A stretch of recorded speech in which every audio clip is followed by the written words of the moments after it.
Labour कौमी movement हकूक खल्क party Pakistan आज करारदाद पेश कर दिया कि असी चंग तो डिवीजन बनाओ तहरीक का अज आगाज़ कर रहे हैं। आने वाले दिनों चंग प्रेस क्लब से एक बड़ा इजलास करके तमाम लेबर तंजीमों नाल मिला के असी क्या उसकी करारदाद पेश करते हैं कि चंग डिवीजन बनना चाहिए। हाथ खड़े करके दसना चंग डिवीजन बनना चाहिए।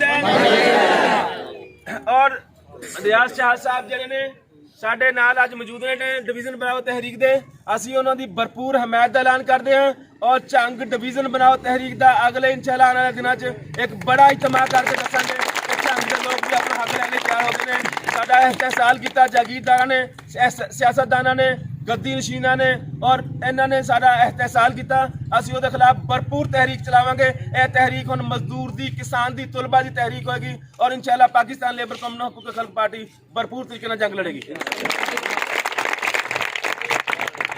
तो हुण असी अपनी रैली करांगे चौक तक।